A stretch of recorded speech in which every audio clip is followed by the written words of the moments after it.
আসসালামু আলাইকুম। আমি মেজর মোহাম্মদ সুলাইমান রিটায়ার্ড। গত রোববার রাতে আমাদের প্রাণপ্রিয় সাংবাদিক ইলিয়াস হোসেন আমার শ্রদ্ধেয় মেজর শরীফ হলক ডালিমকে নিয়ে একটা এপিসোড করেছে। এই ব্যাপারে আমি পুরো ভিডিওটা দেখেছি। দেখার পরে আমি সিদ্ধান্ত নিয়েছি যে এখানে আমার কিছু বক্তব্য দেওয়া প্রয়োজন। আমরা অত্যন্ত ঘনিষ্ঠ ছিলাম, একই পরিবারের মতো। আমি শুরুতে কিছু জিনিস বলতে চাই, যেটা হলো কিছু সাংবাদিক, কিছু লোক সন্দেহ পোষণ করতেছেন এটা মেজর ডালিম কিনা বা অন্য কেউ কিনা, এবং তাহার অনেক বক্তব্যের সমালোচনা করতেছেন। আবার কেউ খুব বাহবা দিচ্ছেন, সমর্থন করতেছেন, পুলকিত হচ্ছেন, যার সংখ্যা অত্যন্ত বেশি। আমি যেহেতু ওনার সাথে ছিলাম, ওনার কথাগুলো আমি শুনেছি। কিছু অংশ আমার অজানা ছিল, যেটা খুবই কম। আমি ধরে নিয়েছি উনি পুরোটাই সত্য বলেছেন। কেননা আমি যা জানি ওনার বক্তব্যের প্রায় 80% একটা কথাও মিথ্যা নেই, সম্পূর্ণ সত্য এবং সত্য। এখানে কোনো মিথ্যার আশ্রয় নেন নাই এবং কোনো রং ও রস বা এটাকে ফুটিয়ে ফাঁপিয়ে বলেন নাই। রূঢ় সত্য কথাগুলো বলে গেছেন। তো আমি যেটুকু জানতাম না মনে করি, সেটুকু আমি মনে করতেছি সত্যই বলেছেন। কারণ আমার জানার অংশে উনি একটা কথাও মিথ্যা বলে নাই। যেমন আমি একটা উদাহরণ দেব। মতিউর রহমান রেন্টুর আমার ফাঁসি চাই বইটা আমি 2বার পড়েছি এবং ভালোভাবে পড়েছি, এবং সেখানে আমি দেখেছি মুক্তিযুদ্ধের সম্বন্ধে রেন্টু সাহেব যা লিখেছেন একটি কথাও মিথ্যা লেখেন নাই। পরবর্তীতে যেটা আপনার শেখ হাসিনার পরিবারের সাথে যেগুলো লিখেছেন সেগুলো তো আর আমি দেখি নাই সচক্ষে। যেহেতু আমি প্রথম অংশে দেখেছি একটা কথাও মিথ্যা লেখেন নাই, উনি কোনো মিথ্যা আশ্রয় গ্রহণ করেননি, ওই অংশটুকু আমি সত্য বলে মেনে নিয়েছি। কারণ উনি মিথ্যা কথা বলেন নাই প্রথমে, পরে বলেছেন কি এটা আমি।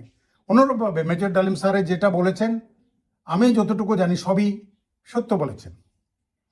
তবে ওনার বয়স এবং অনেক কারণে স্লিপ অফ টাং কিছু কথা বলেছেন, কিছু কথা উনি মিস করে গিয়েছেন। আমি সেগুলা বলতে চেষ্টা করব। প্রথমত উনি স্লিপ অফ টাং, ওনার বয়স বলেছেন 75 বছর, আসলে সেটা ছিল 78। উনি আমার 1 বছরের বড়, আমার বয়স 77, ওনার 78, এটাই আমি জানতাম। যাই হোক, আর দ্বিতীয় কথা হলো যে বেলি রোডের ওই ঘটনার পরে উনাকে তুলে নিয়ে গেলেন যেই ব্যক্তি, তখনকার রেড ক্রসের চেয়ারম্যান। এর আগের ঘটনাটা উনি মনে বলতে ভুলে গেছেন বা করেছেন জানেন না। এর কিছুদিন আগে কুমিল্লাতে একজন আওয়ামী লীগ নেতার বাড়ি থেকে 2 ট্রাক ভর্তি রেড ক্রসের জিনিস উদ্ধার করা হয়, এবং তার কয়েকদিন আগে পরে আমি নিজে আরেক নেতার বাড়ি থেকে ব্রাহ্মণবাড়িয়ার তখনকার এমপি লুৎফুল হক সাহেব সুমিয়ার বাড়ি থেকে এক ট্রাক রেড ক্রসের রুটেল মাল উদ্ধার করি, এবং শ্রীমঙ্গলে এমপি ইলিয়াসের বাড়ি থেকেও এক ট্রাক মাল উদ্ধার করি, এবং এই জন্য আমার নামে কোর্ট অফ ইনকোয়ারি হয়েছিল সেনাবাহিনী থেকে। সেখানে ওনারা কিছুই পায় নাই, আমার সিনিয়র অফিসাররা উল্টা আমাকে বাহবা দিয়েছেন। এই সকল কারণে তখন যেহেতু রেড ক্রসের চেয়ারম্যান ছিলেন গাজী গোলাম মোস্তফা, আমাদের উপর অত্যন্ত ক্ষুব্ধ ছিলেন। কারণ এই 4 ট্রাক লুটের মাল উদ্ধার করায় আওয়ামী লীগের একটা এমন অবস্থা হয়েছিল যে তারা সারা দেশে চোর ছাড়া আর কেউ কিছু বলতো না তাদেরকে। এই ব্যাপারগুলো তারা সহজে নিতে পারে নাই, এবং এটা যেহেতু প্রথমে কাজটা করেছেন মেজর ডালিম, তার উপরে ছিলেন তারা অত্যন্ত ক্ষেপা, যার প্রতিশোধ নিতে এই কাজটা করেছেন। স্যার মনে হয় এই অংশটুকু বলতে ভুলে গেছেন। এছাড়া 71 যুদ্ধের সময় আমরা সাধারণ কাজ করতেছি, যুদ্ধ করতেছি, যার যার কাজ করতেছি, হঠাৎ দেখলাম যে আমাদের ভিতরে, আমাদের আশেপাশে আরেক দল মুক্তিযোদ্ধা, সুন্দর কাপড়, টাকা পয়সা আছে, নতুন নতুন অস্ত্র। এরা কারা? বেশ কিছু জায়গায় তাদের সাথে আমাদের কনফ্লিক্ট হয়েছে। আমার অঞ্চলে যারা এসেছিল, আমি অত্যন্ত ধৈর্য সহকারে তাদেরকে পর্যবেক্ষণ করি, এবং তাদের ভিতরে আমার ক্লাসমেট ছিল, ছিল, তাদেরকে আমি জিজ্ঞাসা করে জানতে পারি যে এটা তারা মুজিব বাহিনী। তখন আমাদের ভিতরে, আমাদের মুক্তিযোদ্ধার ভিতরে সেনাবাহিনী যারা অফিসাররা ছিলেন, আমি নাম বলবো না সবাই, মেজর ডালিম সহ আমরা অত্যন্ত ক্ষুব্ধ হই এবং বিচলিত হই। তো কাজেই এখানে আমাদের সাথে আওয়ামী লীগের একটা দূরত্ব হওয়ার ওটাও একটা কারণ ছিল। আমাদের ভিতরে, যেমন আমি ব্যক্তিগত কোনো দল করি না, কোনো দলের সাথে সম্পৃক্ত না, নিবৃত্তি আছি, নিজের ব্যবসা বাণিজ্য করি, কৃষিকাজে কিছু অবদান রাখার চেষ্টা করি। গত 50 বছর মনের ভিতরে যে আগুন দাও দাও করে জ্বলতেছিল, বলার সময় পাই নাই, কাউকে বলতেও চাই নাই। মনে করেছি এভাবেই হয়তো দুনিয়া ছেড়ে চলে যাব, কিন্তু মেজর ডালিম আমাদের চোখ খুলে দিয়েছেন। আমাদের এটা বলা উচিত, জাতি জানা উচিত। এছাড়াও স্যার তো 2 ঘন্টায় কি বলবেন? দিনের পর দিন 2 ঘন্টা না, 24 ঘন্টা, 48 ঘন্টা, 96 ঘন্টা বললেও তাদের যে দুর্বৃত্তায়নের কথা আমাদের শেষ হবে না। এটা আমরা অনেকে তো বেঁচে নাই, মরে গেছেন। আমরা যারা জীবন্ত আছি, প্রত্যেকটা জিনিস এত পিছু। আমরা অস্ত্র উদ্ধার করতে যাই, অস্ত্র উদ্ধার করে যদি সেখানে আওয়ামী লীগ ধরা পড়ে, তাহলে তাদেরকে ছেড়ে দিতে হবে। এক কথায় আমি এটাই বললাম, যেটা আমাদেরকে আমরা অত্যন্ত মনক্ষুণ্ণ হয়ে করেছি। অনেকে চাকরি ছেড়ে দিয়েছেন, অনেকে করেছেন। আমি দ্বিতীয় পর্যায়ে যেহেতু স্টাফ অফিসার হিসাবে চলে যাই, সরাসরি এ সকল অপারেশনে যুক্ত ছিলাম না, বিদায় হয়তো না হলে আমিও অনেক সময় অনেক ক্ষুব্ধ, রাগান্বিত হতাম। দ্বিতীয়কাল কাজ করেছে, কিছু মেজর ডালিম শেখ, কিছু স্যার কিছু বলেছেন, এরকম বললাম, বলতে বলতে শেষ করা যাবে না। আমরা রাত দিন খাটনি করে অস্ত্র উদ্ধার করি, তার তো ওদেরকে ছেড়ে দিতে হয়। এবং উল্টা আমাদের বিরুদ্ধে, আমার বিরুদ্ধে, আমি শ্রীমঙ্গলের ইলিয়া সাহেবের বাড়ি থেকে রেড ক্রসের মাল এবং অন্যান্য মালামাল উদ্ধার করি, আমার বিরুদ্ধে করা হয় রেপ কেস। ইনকোয়ারিতে এটা সবাই হাসাহাসি। যে মহিলাকে, যে মেয়েটাকে তারা তৈরি করেছিল, সে বলে আমি তো তাকে চিনি না, আমরা জানি না। তার বাপ বলে আমরা তো তাকে চিনি না। কিন্তু অভিযোগটা তদানীন্তন প্রধানমন্ত্রী পর্যন্ত চলে গেছে এবং ইনকোয়ারি হলো। ইনকোয়ারিতে আমার কমান্ডিং অফিসার, আমার ব্রিগেড কমান্ডার, সবাই দেখে আশ্চর্য হলো যে এই কারণ। এভাবে বলতে অনেক দিনের কথা, অনেক কিছু মনে আছে, অনেক কিছু মনে নাই। তবে স্যার যেগুলো বলেছেন, এগুলোর সাথে আমরা এসব কিছু প্রতিনিয়ত দেখেছি যে জুলুমগুলা করেছে। বিশেষ করে আমাদের লেডি ওয়াইফদের উপর কোনো কিছু হলে আমরা সেনাবাহিনীতে এটা আমরা সহ্য করি না সাধারণত। এটা সে British army, Pakistan army, Indian army, সবাই বলুন, কিন্তু আমাদের সেখানে সেটাও করেছে আওয়ামী লীগ নেতারা। সুতরাং পুরো আর্মি তাদের উপর ক্ষুব্ধ ছিল, যার ফলে যে 15ই আগস্টে যে ঘটনা ঘটে, তার জন্য আমরা কেউ দুঃখ প্রকাশ করি নাই, সবাই আমরা পুলকিত হয়েছিলাম, কারণ আমরা আমাদের সবাই এদের ভিতরে সবাই মুক্তিযোদ্ধা। এবং বিশেষ করে মেজর ফারুক যেভাবে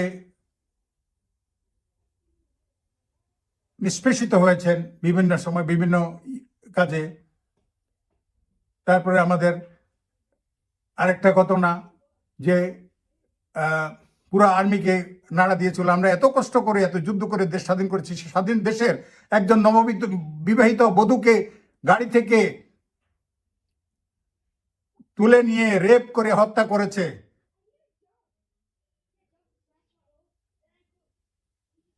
এটা তো অনেকে জানে, জানলেও আমরা কিছু করে নাই, কেউ কিছু না, তখনকার সরকার কেউ করে নাই।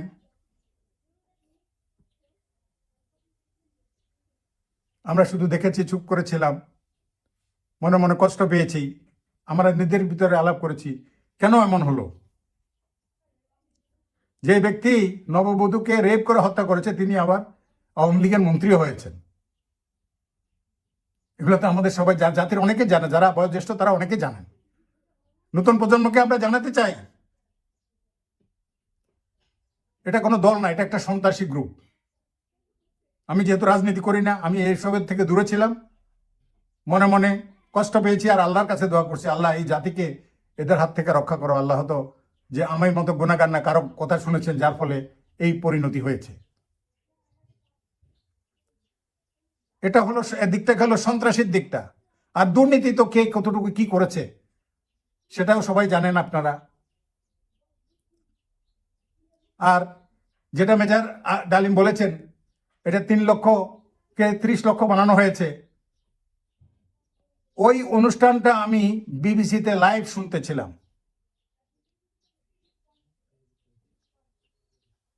আসলে তখন অ্যাকচুয়ালি আমাদের হিসাব অনুপাতে 2,64,000 লোক মারা গেছে। এটা বাংলাদেশ পুলিশ বাহিনী দিয়ে সার্ভে করা হয়েছিল। আমার শ্বশুর যিনি মরহুম পুলিশ অফিসার, উনি একজন পুলিশ ওয়ারলেসে চাকরি করতেন, তিনার কাছ থেকে শোনা যে সারা দেশ থেকে থানা ওয়াইজ যে লিস্ট আসছে 2,64,000। তো এটাকে আমরা 3 লাখ হিসেবে ধরে নিয়েছি। বনে জঙ্গলে আরো হয়তো কিছু লোক নামার গেছে, কিন্তু 30 লাখ তো কোনো অবস্থাতে হয় না। আমরা 266 যুদ্ধ করেছি, 30 লক্ষ হলে প্রতিদিন 11,278 জন লোক মারা যেতে হয়। এটা অ্যাবসার্ড, সম্পূর্ণ অ্যাবসার্ড।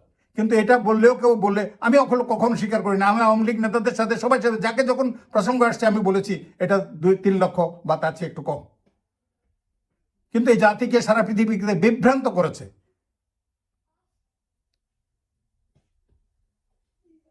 সেই জিনিসগুলা স্যার বলেছেন এবং সবই সত্য বলেছেন। তারপরে ভারতীয় বাহিনীর কথা যে বলেছেন, আমরা দেখেছি, সচক্ষে দেখেছি যে আমাদের অস্ত্র শস্ত্র, এমনকি বাথরুমের টেপগুলো খুলে নিয়ে গেছে ওরা। অফিসার্স মেসের অ্যাস্ট্রে, ক্রিস্টালের অ্যাস্ট্রে নিয়ে আমাকে দেখাইছে একজন মেজর, বলে look why you are fighting, your officers use this type of ashtrays in their mess, how rich you are, why you are fighting. এভাবে আমাদের লুট করে নিয়ে গেছে, আমাদের থেকে যুদ্ধের সময় সাহায্য করেছে, ফাইন, বাট তার বিনিময়ে তারা তখনই নিয়ে গেছে। আরেকটা কথা যেটা যুদ্ধের সময় না বললে নয়, সেই জিনিসটা অনেকে হয়তো কেউ পছন্দ করবেন না। আমি বৃদ্ধ বয়সে এই মিথ্যা কথা বলতেছি না, আমি বলতেছি মরহুম খালেদ মোশাররফ, উনি একজন বীর মুক্তিযোদ্ধা এবং উনি কখনো ভারতীয় দালাল ছিলেন না। উনি সবসময় অ্যান্টি ইন্ডিয়ান ছিলেন, আমার সাথে অত্যন্ত ঘনিষ্ঠ ছিলেন। উনি রাত্রে ঘুমানোর আগে আনোয়ার নামে ওনার যে ব্যাটম্যান, আমাদের যে পরিচর্যাকারীকে আপনি যে ব্যাটম্যান বলে, ব্যাটম্যানকে আনোয়ারকে বলতো সোলাইমান সাহেব আছে কিনা, ডেকে নিয়ে আসো তো। আমি রাত্রে ওনার সাথে ঘুমানোর অনেকক্ষণ কথা বলতাম। উনি বারবার বলতেন যে আমরা মারা যাব কিন্তু তোমরা দেশ চালাবে। আমি বলতাম স্যার আপনি এই কথাটা কেন বলতেছেন? তখন উনি বলতেন ইংরেজিতে, look, we took oath by touching Holy Quran for the integrity of Pakistan, but we have broken that. সুতরাং আমরা শপথ করে যে কোরআন হাতে নিয়ে যে শপথ করেছি সেটা মানি না, এটা শাস্তি এটা হবেই আমাদের। Will be killed today, tomorrow or day after.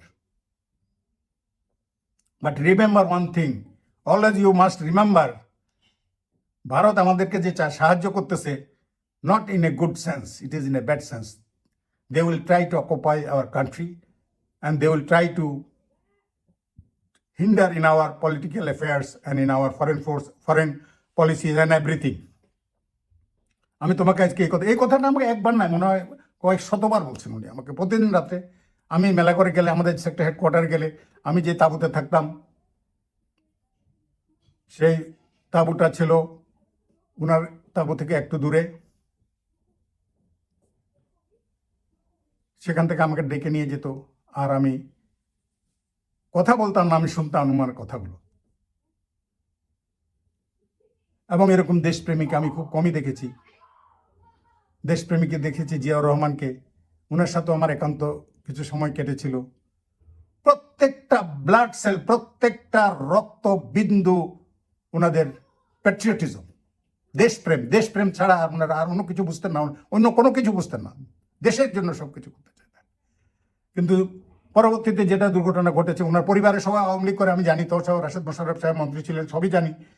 But ওনার পরিবার যাই হোক, কিন্তু উনি ব্যক্তিগতভাবে তো রাজনীতি তো করতেনই না, উনি সেনাবাহিনীতে ছিলেন। উনি তো দুর্ঘটনায় মারা গেছেন, আল্লাহ বেহেশতে নসিব করুক। কিন্তু তিনি ভারতীয় দালাল হিসাবে কবর গেছেন। কিন্তু আমি সাক্ষী দিচ্ছি, কিয়ামতের ময়দানে আমি সাক্ষী দেবো, উনি ভারতীয় দালাল না, উনি প্যাট্রিয়ট, উনি বাংলাদেশের একজন দেশপ্রেমিক সৈনিক ছিলেন। প্রিয় দেশবাসী, আরো অনেক কথা আছে, অনেক অন্তরের জ্বালা আছে, সময় মতো হয়তো বলবো। বলতে না পারলে আপনারা মাফ করে দিয়েন। চেষ্টা করব সত্য কথা বলতে, কারণ এই বয়সে আমার চাওয়া পাওয়ার কিছু নাই। মিথ্যা বলে আমি লাভবান হতে চাই না, আমি কোনো কিছু হতে চাই না সরকারের। মেজর ডালিম স্যার যেভাবে বলে গেছেন যে আমরাও নতুন প্রজন্মকে যদি কিছু দিতে পারি, আমি চেষ্টা করতেছি কৃষিক্ষেত্রে কিছু করার জন্য। কৃষি ক্ষেত্রটাতে দুর্বৃত্তায়ন চলতেছে, দুর্বৃত্তায়ন সম্পূর্ণ।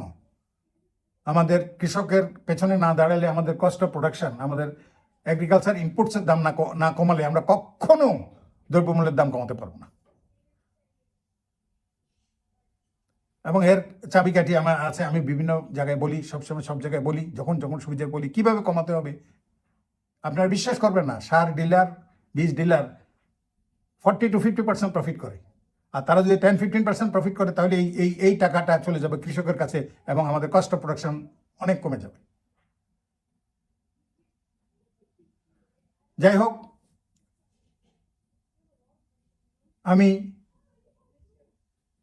আরো কিছু কথা বলবো, সব কিছু ভুলে গিয়েছি, বয়স হয়েছে। যে কারণে আমরা আওয়ামী লীগের উপরে ক্ষুব্ধ ছিলাম, সংক্ষুব্ধ ছিলাম, তার কারণগুলো বিশ্লেষণ করলে আমরা আমরা ওদেরকে ধরে নিয়ে আসতাম। আমরা তো যারা মুক্তিযোদ্ধা, আমাদের রক্ত গরম ছিল, মারধর করতাম। মারধর করলে আমরা আবার পানিশমেন্ট খেতে হতো আমাদের সিনিয়রদের কাছ থেকে, আবার অনেক সময় ছেড়ে দিতে হতো।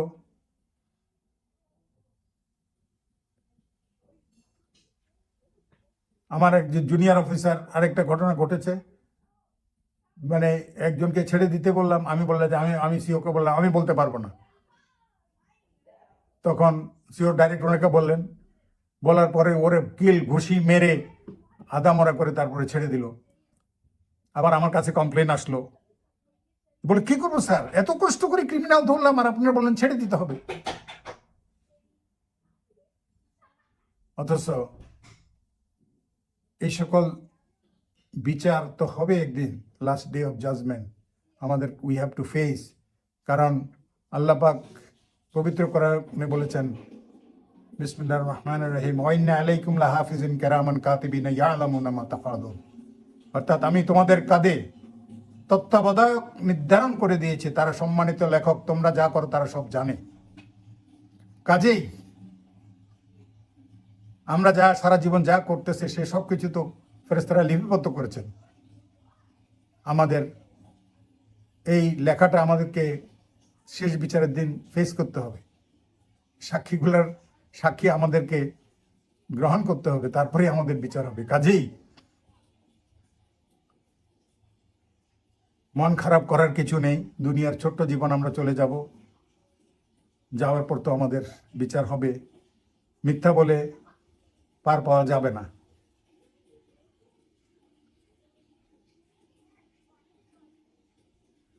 আজ এই পর্যন্তই। ইনশাল্লাহ ভবিষ্যতে সুযোগ পেলে আরও বলবো। অনেক কথা আছে, অনেক অনেক কথা আছে যেগুলা জানেন না, কারণ আমাদের দেশের মুক্তিযুদ্ধের গত 53 বছরের ইতিহাস লেখা হয়েছে। যারা লিখেছেন তাদের নিজেরটাকে হাইলাইট করেছেন, আর বিরোধী দলকে নাস্তানাবুদ করেছেন, আর অন্য দল নিজেরটাকে হাইলাইট করেছেন। সম্পূর্ণ নিরপেক্ষ, 100% নিরপেক্ষ একটা বইও আমি পাই নাই এখন পর্যন্ত। যতটুকু লেখাপড়া করেছি একটা বইও পাই নাই। সম্পূর্ণ নিরপেক্ষ। আমি যেটা ভুল করেছি ভুল ধরে নেব, করলাম, যেটা ঠিক করছি সেটা করলাম, এভাবে কেউ লেখেন। যারা লিখেছেন মুক্তিযুদ্ধের ইতিহাস সবাই নিজের পক্ষে লিখেছেন। এখন পর্যন্ত আমি পাইনি। হয়তো সব পুস্তক তো আমি পড়ি নাই, থাকতেও পারে, আপনারা পেতে পারেন, কিন্তু আমি নিরপেক্ষ কিছু পাইনি এখন পর্যন্ত। এবং সে নিরপেক্ষ কিছু লেখার আশায় রইলাম। আর যদি পারি, আমি আমার পক্ষ থেকে যেগুলো আমি জানি, যেগুলো সত্য, আমি তো আর সারা দেশের সব কিছু জানি না, যতটুকু জানি, যতটুকু সত্য ততটুকু বলার চেষ্টা করব, হয়তোবা লেখারও চেষ্টা করব। সকলকে সালাম, আসসালামু আলাইকুম। বাংলাদেশ জিন্দাবাদ।